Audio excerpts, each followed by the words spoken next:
2025లో ఎవరైతే DEd, BEd or PG courses, so ఈ 3 కోర్సెస్లో ఏదో ఒక కోర్స్ చేద్దాం అనుకున్న వాళ్ళు ఈ వీడియోలో కంప్లీట్గా మీకు గైడెన్స్ ఇవ్వడం జరుగుతుందండి. సో ఆల్రెడీ కొన్ని సెట్ ఎగ్జామ్స్కి సంబంధించిన డేట్స్ ఆల్రెడీ మనకు తెలంగాణ గవర్నమెంట్ వాళ్ళు రిలీజ్ చేశారు. సో మెయిన్గా మనకు డిఎడ్ కోర్స్ కావచ్చు, పీజీ కోర్స్ కావచ్చు, బిఎడ్ కోర్సు, సో ఈ 3 కోర్సెస్ కూడా సపరేట్ డిపార్ట్మెంట్ వాళ్ళు కండక్ట్ చేయడం జరుగుతుంది. సో మెయిన్గా మన కాలేజ్ కావచ్చు, టోటల్ సీట్స్ ఎన్ని ఉంటాయి, సపోజ్ ఈ కోర్స్ చేసిన తర్వాత మన గవర్నమెంట్ జాబ్స్ ఏ విధంగా ఉంటాయి, సో హాస్టల్ ఫెసిలిటీస్ ఎక్కడ ఎక్కువ ఉంటాయి, సో ఇలాంటివి ఇంపార్టెంట్ పాయింట్స్ మాత్రమే చెప్పడం జరుగుతుందండి. సో వీడియో ఎండ్ వరకు చూడండి.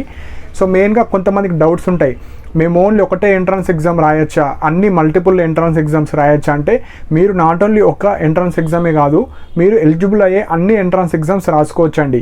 సో మెయిన్గా ఇప్పుడు చాలా ఎంట్రన్స్ ఎగ్జామ్స్ ఉంటాయి. సో ఈ వీడియోలో కంప్లీట్గా ఎవరైతే టీచర్ లైక్ గవర్నమెంట్ టీచర్ అవ్వాలి, లేదంటే డిఎల్ అవ్వాలి, స్కూల్ అసిస్టెంట్ అవ్వాలి, అంటే టీచింగ్ జాబ్స్ కోసమే చూసే వాళ్ళు కోసం మనకు 3 కోర్సెస్ ఉంటాయి. ఒకటి డిఎడ్ ఉంటుంది, బిఎడ్ ఉంటుంది, పీజీ ఉంటుంది. సో ఈ 3 కోర్సెస్ గురించి మాత్రమే ఈ వీడియోలో ఎక్స్ప్లెయిన్ చేస్తా. సో ఎవరైతే టీచర్ అవ్వాలనుకుంటున్నారో ఈ వీడియో ఎండ్ వరకు చూడండి. సో ఇప్పుడు మనకు ఎవరైతే డిగ్రీ వాళ్ళు ఆర్ బీటెక్ వాళ్ళు, డిగ్రీ తర్వాత పీజీ చేసేవాళ్ళు కావచ్చు, బీఎడ్ చేసేవాళ్ళు కావచ్చు, బీటెక్ చేసేవాళ్ళు, ఎంటెక్ చేసేవాళ్ళు, ఇలా చాలా స్టూడెంట్స్ ఉంటారు. అంటే ఇంటర్మీడియట్ స్టూడెంట్స్ కావచ్చు, సో బీ ఫార్మసీ వాళ్ళు, ఇలా డిఫరెంట్ కేటగిరీ స్టూడెంట్స్ ఉంటారు. సో వాళ్ళందరికీ ఒక్కొక్క ఎగ్జామ్కి ఒక్కొక్క ఎలిజిబిలిటీ ఉంటుంది ఆ కోర్స్ చేయడానికి. సో ఫస్ట్ మనము ఇప్పుడు ఈ 3 ఎగ్జామ్స్ కూడా మీరు రిజిస్ట్రేషన్ చేసుకోండి. సో ఒక్క ఎగ్జామ్ పైన డిపెండ్ అవ్వద్దు ఎప్పుడైనా. సో ఇది ఫస్ట్ పాయింట్, బేసిక్ పాయింట్ ఏంటంటే, సపోజ్ మీకు డిఎడ్ చేయాలని ఉంది, ఓన్లీ డిఎడ్ ఎగ్జామ్ కోసమే చూడకండి, డిఎడ్కి ప్రిపేర్ అవ్వండి. కానీ ఇప్పుడు పీజీ కావచ్చు, బిఎడ్ కావచ్చు, వేరే ఎంట్రన్స్ ఎగ్జామ్స్ కూడా మీరు రిజిస్ట్రేషన్ చేసుకోండి, ఎంట్రన్స్ ఎగ్జామ్ రాయండి. సో ఇది ఫస్ట్ బేసిక్ పాయింట్. ఎందుకో నేను at the end of the video చెప్తాను, ఎందుకు కూడా చెప్తాను. సో ఫస్ట్ పాయింట్ వచ్చేసి మనకు ఇప్పుడు డిఎడ్, బిఎడ్, పీజీ ఉంది. సో మనకు ఈ ఫస్ట్ డిఎడ్, సో ఎవరికైతే మనకు గవర్నమెంట్ స్కూల్స్లలో మీకు టీచర్ కావాలంటే మీకు DEd 2 year diploma in elementary education అన్న, టీటీసీ అన్న ఒకటే.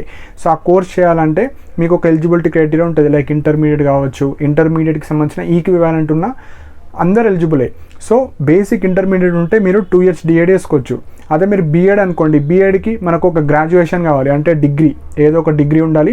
అండ్ అందులో కూడా కొంతమందికి ఎలిజిబుల్ ఉండదు, లైక్ ఫార్మసీ చేసిన వాళ్ళు, లా స్టూడెంట్స్ కావచ్చు, అలాంటి కోర్సెస్ చేసిన వాళ్ళకు బీఎడ్ నాట్ ఎలిజిబుల్. మీకు ఇంటర్మీడియట్ ఉంటే డిఎడ్ వేసుకోవచ్చు. సో ఈ డిఎడ్కి సంబంధించిన కంప్లీట్ ఎలిజిబిలిటీ క్రైటీరియా నేను ఆల్రెడీ వీడియోస్ చేశాను, సో అది చూడండి. ఇందులో ఓన్లీ ఒక ఐడియా ఇస్తున్నా, జస్ట్ 2025లో మీరు ఎలాంటి ఎంట్రన్స్ ఎగ్జామ్స్ రాసుకోవాలి. సో మీరు బిఎడ్కి కూడా ఒక ఎలిజిబిలిటీ ఉంటుంది, డిఎడ్కి కూడా ఎలిజిబుల్ ఉంటుంది. సో పీజీకి మాత్రం జనరల్ ఎలిజిబిలిటీ ఉంటుంది, ఎనీ గ్రాడ్యుయేషన్ చేసుకున్న వాళ్ళు కూడా ఎలిజిబుల్ ఉంటుంది. ఇందులో కొన్ని పీజీస్కి అందరు ఎలిజిబుల్ ఉంటుంది, ఇందులో కొన్ని వాటికి రిస్ట్రిక్షన్స్ ఉండవు. సో డిఎడ్కి ఒక ఎలిజిబుల్ ఉంటుంది, బిఎడ్కి ఉంటుంది, పీజీకి ఉంటుంది. ఫస్ట్ మనం బేసిక్ పాయింట్ అన్ని ఎగ్జామ్స్కి సంబంధించిన ఎలిజిబిలిటీ క్రైటీరియా తెలుసుకోవాలి, అది ఫస్ట్ పాయింట్. సెకండ్ పాయింట్, ఇప్పుడు చాలా ఇంపార్టెంట్ పాయింట్ ఏంటంటే, సో చాలా స్టూడెంట్స్ ఏం చేస్తున్నారంటే ఓన్లీ ఒకటే ఎగ్జామ్కి రిజిస్ట్రేషన్ చేసుకుంటారు, దాని మీద డిపెండ్ అవుతారు. కానీ కౌన్సిలింగ్ ప్రాసెస్ అనేది మనకు 6 మంత్స్ టైం పడుతుంది. సపోజ్ మీకు సీట్ అలాట్మెంట్లో సీట్ రాకపోతే మీరు ఎదురు చూసిన ఈ 1 ఇయర్ మొత్తం వేస్ట్ అవుతుంది. సో అలా చేయొద్దు. సపోజ్ ఇప్పుడు మనము డిఎడ్ చూసుకుంటే, డిఎడ్లో మనకు 4,500 to 5,000 సీట్స్ మాత్రమే ఉంటాయి ఓవరాల్గా. అందులో కూడా మనకు Telugu medium, English medium, Urdu medium, so అవన్నీ కలిపి ఒక 4,500 to 5,000 సీట్స్ మాత్రమే ఉంటాయి. అది ఫస్ట్ డిఎడ్. బిఎడ్ అనుకోండి ఒక 10,000 to 12,000 సీట్స్ మాత్రమే ఉంటాయి. సో అప్రాక్సిమేట్లీ చెప్తున్నాను. అండ్ పీజీ వచ్చేసి చాలా సీట్స్ ఉంటాయి, ఒక 40,000 సీట్స్ ఉంటాయి, చాలా ఉంటాయి పీజీలో. సో ఇప్పుడు డిఎడ్కి ఎన్ని సీట్స్ ఉన్నాయో మీకు ఒక ఐడియా వచ్చింది, బిఎడ్కి ఒక ఎన్ని సీట్స్ ఉంటాయి ఐడియా వచ్చింది, పీజీకి ఒక ఐడియా వచ్చింది. సో ఎక్కువ మనకు డిఎడ్కి ఇప్పుడు హెవీ కాంపిటీషన్ అయిపోయింది, ఎందుకంటే కొద్దిగా గవర్నమెంట్ జాబ్ వైపు మనకు ఎక్కువ వేకెన్సీస్ ఉంటున్నాయి. సో కాంపిటీషన్ వచ్చేసి డిఎడ్కి వచ్చింది, కాకపోతే ఇక్కడ తక్కువ సీట్స్ ఉన్నాయి. నెక్స్ట్ పాయింట్, బీఎడ్కి సెకండ్ ప్రిఫరెన్స్ ఇవ్వండి. బీఎడ్కి మనకు ఎక్కువ సీట్స్ ఉన్నాయి, ఇప్పుడు ఒక 10,000 to 12,000. కానీ పీజీకి వచ్చేసి నెంబర్ ఆఫ్ సీట్స్ ఉన్నాయి, అంటే ఒక 40,000 సీట్స్ ఉన్నాయి. సో ఇక్కడ ఎక్కువ అవకాశం దేనికి ఉన్నది, పీజీ సీట్ రావడానికి ఎక్కువ అవకాశం ఉంటుంది, ఎందుకు ఎక్కువ సీట్స్ ఉన్నాయి, ఫస్ట్ పాయింట్. సెకండ్, పీజీ కన్నా నెక్స్ట్ పాయింట్ బీఎడ్కి ఛాన్సెస్ ఉంటాయి, నెక్స్ట్ డిఎడ్కి ఛాన్స్ ఉంటాయి. సో ఇక్కడ కాంపిటీషన్ అనేది సీట్స్ తక్కువ ఉన్నది డిఎడ్ కాబట్టి మీరు ఎక్కువ ప్రిపేర్ అయ్యేది డిఎడ్. ఎవరైతే డిఎడ్ చేద్దాం అనుకుంటున్నారో మీరు ఎక్కువ ప్రిపరేషన్ చేయాలి, ఎందుకు తక్కువ సీట్స్ ఉన్నాయి. నెక్స్ట్ డిఎడ్ రిజిస్ట్రేషన్ చేసుకున్నారు, సీట్ రాలేదు, సెకండ్ ఆప్షన్ కూడా ఉండాలి. సో డిఎడ్ మిస్ అయితే మీకు బిఎడ్ అన్న పీజీ అన్న ఎగ్జామ్ రాసి ఉండాలి, అంటే ఎంట్రన్స్ ఎగ్జామ్. బిఎడ్ సీట్ వస్తే బిఎడ్లో జాయిన్ అయ్యండి, పీజీలో సీట్ వస్తే పీజీ. సో ఆ విధంగా ఫస్ట్ మీ యొక్క ఇంట్రెస్ట్ చూసుకోవాలి, మీకు ఏ కోర్సులో ఎక్కువ సీట్స్ ఉన్నాయి అది చూసుకోవాలి. అండ్ మెయిన్ పాయింట్ వచ్చేసి మీరు దేనికి ప్రిపేర్ అవ్వాలనుకుంటున్నారు, అంటే మీకు లైక్ డిఎడ్ చేసి మీరు స్కూల్స్లో టీచర్ అవుతారా, లేదంటే స్కూల్ అసిస్టెంట్ అవుతారా, లేదంటే జూనియర్ లెక్చరర్స్ అవుతారా, డిగ్రీ లెక్చరర్స్ అవుతారా, అసిస్టెంట్ ప్రొఫెసర్ అవుతారా. సో ఫస్ట్ మీరు మీ యొక్క గోల్ ఏర్పరచుకోండి, అంటే మీరు ఎలాంటి టీచర్ అవ్వాలనుకుంటున్నారు ఫస్ట్ పాయింట్. లేదు నాకు వేకెన్సీ పరంగా కోర్స్ తీసుకుందాం అనుకుంటున్నాను, అంటే ఏ కోర్స్ చేస్తే నాకు ఎక్కువ గవర్నమెంట్ జాబ్స్కి అవకాశాలు ఎక్కువ ఉంటాయి అలాంటి కోర్స్ చేద్దాం అనుకుంటున్నారా. సో ఫస్ట్ మీరు గుర్తుపెట్టుకోండి. సో వేకెన్సీ పరంగా వెళ్తారా, లేదంటే గవర్నమెంట్ జాబ్స్ దేనికి ఎక్కువ వస్తాయి ఆ కోర్స్ చేయాలా నేను. సో అది ఇప్పుడు లిస్ట్ చేసుకొని పెట్టుకోండి. సో నెక్స్ట్ పాయింట్ వచ్చేసి మనకు నంబర్ ఆఫ్ కాలేజెస్. సో ఇప్పుడు పీజీకి వచ్చేసి మనకు రెసిడెన్షియల్ కాలేజెస్ అంటే యూనివర్సిటీస్ ఎక్కువ ఉంటాయి. సో పీజీకి ఒక అడ్వాంటేజ్ ఉంటుంది, అంటే ఎక్కువ మనకు యూనివర్సిటీస్ ఉంటాయి, ఒక 8 to 10 universities like Osmania university, Nizam college, so కోటి ఉమెన్స్ కావచ్చు, శాతవాహన, కాకతీయ. సో ఇట్లా రెసిడెన్షియల్ కాలేజెస్ ఎక్కువ ఉంటాయి, అంటే యూనివర్సిటీస్ కావచ్చు, సబ్ క్యాంపసెస్ కావచ్చు. అదే ఇప్పుడు మనకు బీఎడ్లో అనుకోండి కొన్ని యూనివర్సిటీసే ఉంటాయి, మిగతా అన్నీ మనకు హాస్టల్స్ ఉండవు. సో ఇక్కడ ఒక డిసడ్వాంటేజ్ ఉంటుంది, బీఎడ్లో హాస్టల్ ఫెసిలిటీస్ ఎక్కువ ఉండవు. అదే డిఎడ్ అనుకోండి హాస్టల్ ఫెసిలిటీస్ ఎక్కువ ఉండవు, మనకు గవర్నమెంట్ కాలేజెస్ ఉంటాయి, కొన్ని ప్రైవేట్ కాలేజెస్ ఉంటాయి. సో డిఎడ్లో అయితే ఎక్కడ ఉండవు, ఏదో ఒకటో రెండో కాలేజీలో గవర్నమెంట్ కాలేజీలో వాళ్ళు ఇస్తారు, అది కూడా ఇవ్వకపోవచ్చు. ఇప్పుడున్న ఇన్ఫర్మేషన్ అయితే డిఎడ్కి అయితే హాస్టల్ ఫెసిలిటీ అయితే లేదు. సో ఉంటే నేను ఇన్ఫార్మ్ చేస్తాను అప్కమింగ్ వీడియోస్లో. సో మనకు హాస్టల్ ఫెసిలిటీ వచ్చేసి పీజీకి ఎక్కువ ఉంటాయి, పీజీకి ఎక్కువ సీట్స్ కూడా ఉంటాయి. కానీ ఎక్కువ ఇప్పుడు జాబ్ ఆపర్చునిటీస్ మనకు మన స్టేట్లో అయితే మనకు డిఎడ్ చేసిన వాళ్ళు లేదంటే బీఎడ్ చేసిన వాళ్ళకి ఎక్కువ ఉంటాయి. పీజీకి కూడా ఉంటాయి జాబ్ ఆపర్చునిటీస్, కానీ పీజీలో నెంబర్ ఆఫ్ పీజీ సబ్జెక్ట్స్ ఉంటాయి. ఇప్పుడు అందులో ఎంఏ ఉంటుంది, ఎంకామ్ ఉంటుంది, ఎంఎస్సి ఉంటుంది. అందులో మీరు ఏ స్పెషలైజేషన్ చేశారు, ఎంఏ తెలుగు చేశారా, ఇంగ్లీష్ చేశారా, ఎంఎస్సి బాటనీ చేశారా, సో ఎంకామ్ చేశారా. సో ఇలా డిఫరెంట్ ఒక 40 to 45 పీజీ సబ్జెక్ట్స్ ఉంటాయి. సో అక్కడ ఒక పీజీకి కొన్ని వేకెన్సీస్ మాత్రమే ఉంటాయి, సో కొన్ని జాబ్ ఆపర్చునిటీసే ఉంటాయి. కానీ మీకు కొంతమంది వేరే గవర్నమెంట్ జాబ్స్కి ప్రిపేర్ అవ్వాలంటే ఇప్పుడు పోలీస్ కావచ్చు, ఎస్ఎస్సి కావచ్చు, గ్రూప్స్ కావచ్చు, సో ఓన్లీ నాకు హాస్టల్ ఫెసిలిటీ కావాలంటే మీరు పీజీ ఎగ్జామ్కి బాగా ప్రిపేర్ అవ్వాలి. సో హాస్టల్ కోసం పీజీ ఎంట్రన్స్ ఎగ్జామ్ అయితే మ్యాండేటరీగా రాయాలి. లేదు నేను టీచర్ కావాలి, నాకు ఎక్కువ వేకెన్సీస్ ఉన్నాయి కావాలంటే డిఎడ్ బీఎడ్కి ఫస్ట్ ప్రిఫరెన్స్ ఇవ్వాలి. ఆ డిఎడ్ బీఎడ్లో కూడా నాకు తొందరగా ఎక్కువ వేకెన్సీస్ వచ్చే జాబ్ కావాలంటే డిఎడ్కి ప్రిపేర్ అవ్వాలి. కానీ డిసడ్వాంటేజ్ ఏంది, తక్కువ సీట్స్ ఉంటాయి, హెవీ కాంపిటీషన్. సో మీరు ఎక్స్పెక్ట్ కూడా చేయలేరు నాకు వస్తుందా లేదా సీట్ అనేది. ఎందుకంటే మనకు బీఎడ్ అనేది ఫస్ట్ కౌన్సిలింగ్ అయిపోతుంది, బీఎడ్ తర్వాత పీజీ, అంటే బీఎడ్కి పీజీకి ఒక 1 month కొలిజన్ అవుతుంది మనకు కౌన్సిలింగ్ ప్రాసెస్ అనేది. ఫస్ట్ అలాట్మెంట్ బీఎడ్ వచ్చిన తర్వాత పీజీ వస్తుంది. సపోజ్ మీరు పీజీలో మంచి యూనివర్సిటీ అనుకున్నారు, కానీ ఆల్రెడీ బీఎడ్ అలాట్మెంట్ అయిపోతుంది.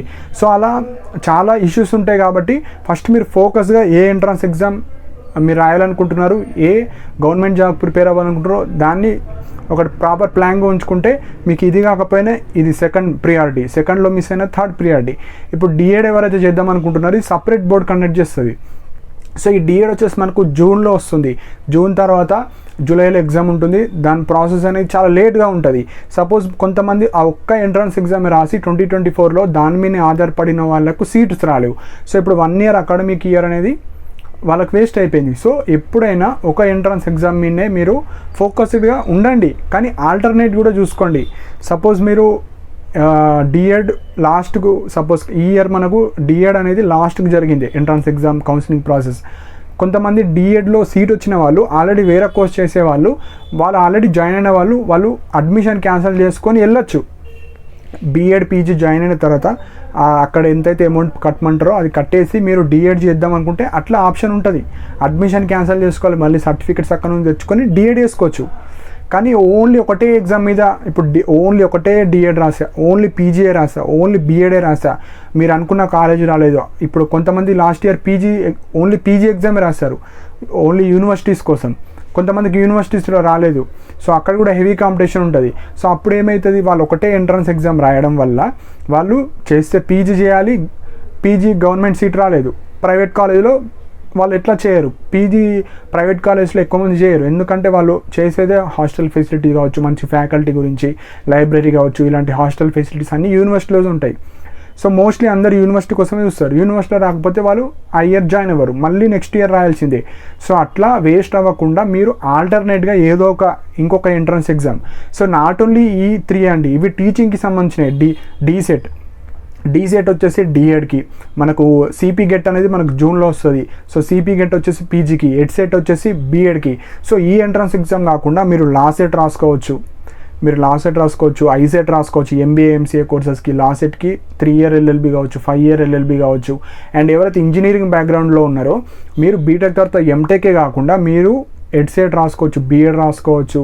మీరు పీజీ, ఈ నార్మల్ డిగ్రీ తర్వాత పీజీ స్టూడెంట్స్ ఎట్లయితే చేసుకుంటారో మీరు కూడా పీజీ చేసుకోవచ్చు. మీరు కూడా నాకు హాస్టల్ ఫెసిలిటీ కావాలనుకుంటే మీరు కూడా సిపి గెట్ జూన్లో ఎంట్రన్స్ ఎగ్జామ్ ఉంటుంది, అది కూడా మీరు అటెంప్ట్ చేసి మీకు ఏదో ఒక యూనివర్సిటీలో మీకు హాస్టల్ ఫెసిలిటీతో ఉన్న పీజీ సీట్ అలాట్మెంట్ అయితే అందులో పీజీ కూడా వేసుకోవచ్చు. సో ఈ బీ ఫార్మసీ వాళ్ళకే బీఎడ్ అనేది చేసుకోరాదు, ఎందుకంటే వాళ్ళకు మొత్తం ఫార్మసీ ఉంటుంది కాబట్టి ఆప్షనల్ సబ్జెక్ట్స్ ఏముండవు. కాబట్టి మీకు నిజంగా ఇంట్రెస్ట్ ఉంటే మీకు 2 options ఉంటాయి, డిఎడ్ వేసుకోవచ్చు, పీజీ చేసుకోవచ్చు. సో పీజీకి వచ్చేసి ఎనీ గ్రాడ్యుయేషన్, లైక్ కొన్ని ఎంఏలో మీరు చేసుకోవచ్చు ఫార్మసీ వాళ్ళు. అండ్ కొన్ని సోషల్ సైన్స్కి సంబంధించిన సబ్జెక్ట్స్ ఉంటాయి, సోషియాలజీ కావచ్చు, పబ్లిక్ అడ్మినిస్ట్రేషన్ కావచ్చు, ఇలా కొన్ని పీజీ సబ్జెక్ట్స్ కూడా మీరు రాసి జాయిన్ అవ్వచ్చు. సో ఇలా ఫస్ట్ ఎలిజిబిలిటీ క్రైటీరియా తెలుసుకోవాలి, మనం ఎన్ని ఎంట్రన్స్ ఎగ్జామ్స్కి ఎలిజిబుల్ ఉంటాం, ఆ ఎంట్రన్స్ ఎగ్జామ్లో ఎన్ని సీట్స్ ఉంటాయి, మనకు జాబ్ ఆపర్చునిటీస్ ఏ విధంగా ఉంటాయి. సపోజ్ నాకు ఓన్లీ హాస్టల్ ఫెసిలిటీ ఉన్న యూనివర్సిటీ కావాలంటే ఆర్ కోర్స్ కావాలనుకుంటే ఏ ఎగ్జామ్ రాయాలి. సో ఇవన్నీ మనకు ఫ్యాక్టర్స్ అవుతాయి. సో కొంతమంది ఎవరైతే ఇప్పుడు డిగ్రీ స్టూడెంట్స్ ఉంటారో, డిగ్రీ 3rd year కావచ్చు, బీటెక్ 3rd year కావచ్చు, ఆర్ బీఎడ్ చేసే వాళ్ళు కావచ్చు, డిఎడ్ స్టూడెంట్స్ కావచ్చు. సో ఇలా అన్ని ఫైనల్ ఇయర్లో ఎవరైతే స్టూడెంట్స్ ఉన్నారో ఫస్ట్ మీరు నెక్స్ట్ ఈ కోర్స్ అయిన తర్వాత నెక్స్ట్ ఏ కోర్స్ చేద్దాం అనుకుంటున్నారు, ఎందులో ఇంట్రెస్ట్ ఉన్నారో మీరు కింద కామెంట్ సెక్షన్లో మెన్షన్ చేయండి, లేదంటే మీ ఫ్రెండ్స్కి కూడా షేర్ చేయండి ఈ వీడియో, సో దట్ వాళ్ళు కూడా ఎలాంటి ఎంట్రన్స్ ఎగ్జామ్స్కి ప్రిపేర్ అవుతున్నారు.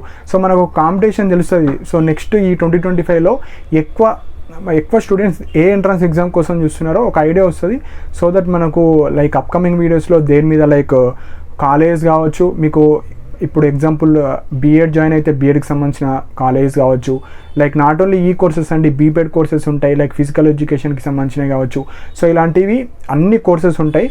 సో వాటి గురించి మన ఛానల్లో అప్కమింగ్ వీడియోస్లో మెయిన్గా ఫోకస్ చేయాల్సింది మనకు సిలబస్ కావచ్చు, ఎగ్జామ్ ప్యాటర్న్ కావచ్చు, కౌన్సిలింగ్ ప్రాసెస్, కాలేజెస్ ఏ విధంగా ఉంటాయి, మనకు ఏ కాలేజెస్ ఎక్కడెక్కడ ఉంటాయి. సో ఇలాంటివి అన్ని ఇన్ఫర్మేషన్ ఇవ్వడం జరుగుతుంది. సో ఎవరైతే ఈ ఎంట్రన్స్ ఎగ్జామ్స్ కోసం చూస్తున్నారో మన ఛానల్ని సబ్స్క్రైబ్ చేసుకోండి. అండ్ మీకు ఏమైనా డౌట్స్ ఉంటే కింద కామెంట్ సెక్షన్లో మెన్షన్ చేయండి. సో అప్కమింగ్ వీడియోస్లో ప్రాపర్ ఇన్ఫర్మేషన్తోనే ఇస్తాను. జస్ట్ ఒకటే main point, so single exam రాయకుండా మల్టిపుల్ ఎగ్జామ్స్ రాయడానికి ట్రై చేయండి, కానీ ఒక ఎగ్జామ్ మీద ఫోకస్ చేయండి. ఒక ఎగ్జామ్ మీద పెట్టి మిగతా ఎగ్జామ్స్ కూడా ఎంట్రన్స్ ఎగ్జామ్ రాయండి. సో దట్ మీకు అనుకున్న ఎంట్రన్స్ ఎగ్జామ్లో సీట్ రాకపోయినా బ్యాకప్గా వేరే కోర్సెస్లో అయినా జాయిన్ అవ్వచ్చు. సో దట్ మీకు ఒక అకాడమిక్ ఇయర్ అనేది వేస్ట్ అవ్వదు. సో ఇవి మెయిన్ పాయింట్స్ అండి. ఎవరైతే ఎంట్రన్స్ ఎగ్జామ్స్ రాద్దాం అనుకుంటున్నారో 2025లో ఇవి మనకు టీచింగ్కి సంబంధించినవి, డిఎడ్ కావచ్చు, బీఎడ్ కావచ్చు, పీజీకి సంబంధించిన ఎంట్రన్స్ ఎగ్జామ్. సో మీకు ఏమైనా డౌట్స్ ఉంటే కింద కామెంట్ సెక్షన్లో మెన్షన్ చేయండి. అండ్ మన టెలిగ్రామ్ ఛానల్లో కూడా జాయిన్ అవ్వండి. అండ్ ఇలాంటి అప్డేట్స్ కోసం మన ఛానల్ని సబ్స్క్రైబ్ చేసుకోండి. And thank you for watching my video.